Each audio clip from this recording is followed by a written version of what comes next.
University of జార్జియాకి సంబంధించిన agreement అండి.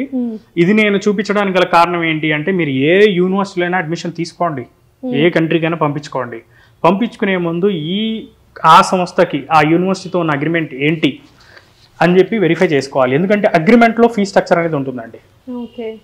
అగ్రిమెంట్లో fee structure ఉంటుంది, లేకపోతే అఫీషియల్ వెబ్సైట్లో ఫీ స్ట్రక్చర్స్ ఉంటాయి. వాటిని వెరిఫై చేసుకోవాలి. అక్కడున్న సీనియర్ స్టూడెంట్స్తో మాట్లాడుకోవాలి. అక్కడున్న మొత్తం సిస్టమ్ వ్యవస్థ అన్నీ 1-2 సార్లు వెరిఫై చేసుకోవాలి. చేసుకోకపోతే కనుక ఫైనాన్షియల్గా మినిమం టు మినిమం 4 నుంచి 5 లక్షలు పేరెంట్ లాస్ అవుతారండి. ఓకే అండి, చిన్న అమౌంట్ కూడా 4 to 5 lakhs అనేది చాలా పెద్ద అమౌంట్, చాలా హ్యూజ్ అమౌంట్. ఈ టైంలో చాలా ఉపయోగపడేది ప్రతి ఒక్క స్టూడెంట్ అండ్ పేరెంట్ కి.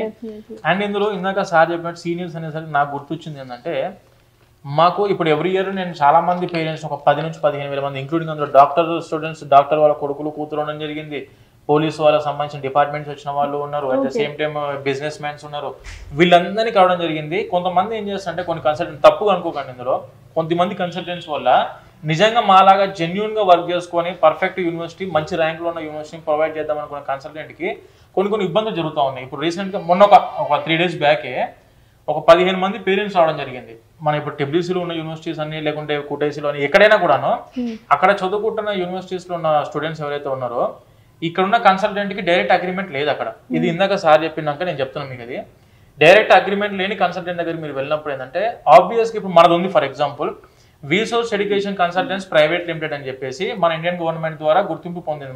మా అయితే వీసోర్స్ సంస్థ ఉందో, ministry of corporate affairs registered company అండి మాది. అట్ ద సేమ్ టైం జార్జియాలో కూడాను మాకు వీసోర్స్ ఎడ్యుకేషన్ సర్వీసెస్ లాగా అక్కడ మినిస్ట్రీస్ ఆఫ్ జస్టిస్ ఆఫ్ జార్జియాలో కూడా మా రిజిస్టర్డ్ కంపెనీ జార్జియాలో కూడా. ఎప్పుడైనా ఒక పేరెంట్ మీరు గుర్తుపెట్టుకోవాల్సింది ఏంటంటే, ఇక్కడ కన్సల్టెంట్కి డైరెక్ట్గా ఇక్కడ రిజిస్టర్డ్ కంపెనీ కాదా, అక్కడ మీరు ఏదైతే దేశానికి వెళ్తారో అక్కడ కన్సల్టెంట్కి అక్కడ రిజిస్టర్డ్ కంపెనీ ఉందా లేదా.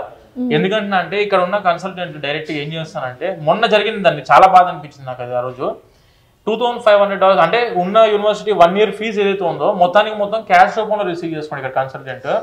అక్కడికి వెళ్ళిన తర్వాత హాస్టల్స్ లో మాది కొన్ని సంవత్సరాల దగ్గర మా హాస్టల్స్ ఉన్నాయి కాబట్టి వాళ్ళు అక్కడ కనుక్కున్నారు, రీసోర్స్ వాళ్ళ హాస్టల్స్ ఉన్నాయి అక్కడ, వీళ్ళ సొంతంగా హాస్టల్స్ ఉన్నాయి, ఒకసారి వీళ్ళని కలుద్దామని చెప్పి 15 మంది డైరెక్ట్ పేరెంట్స్ అందరూ వచ్చి మమ్మల్ని అడగడం జరిగింది. వాళ్ళని డైరెక్ట్ గా ఒక 5 నుంచి 6 హోటల్స్ చుట్టూ తిప్పుతున్నారు. ఇప్పటికి కూడా ఈ రోజు కూడా వాళ్ళకి ఇంకా రాలేదు. అందులోంచి మన వాళ్ళకి కొంతమంది మన దగ్గర రావడం జరిగింది, అది వేరే విషయం. కానీ వాళ్ళు ఇప్పటికి కూడా డబ్బులు మేము బ్లాక్ అయిపోయినాం కదా సార్ అని భయపడతా చాలా మంది పేరెంట్స్.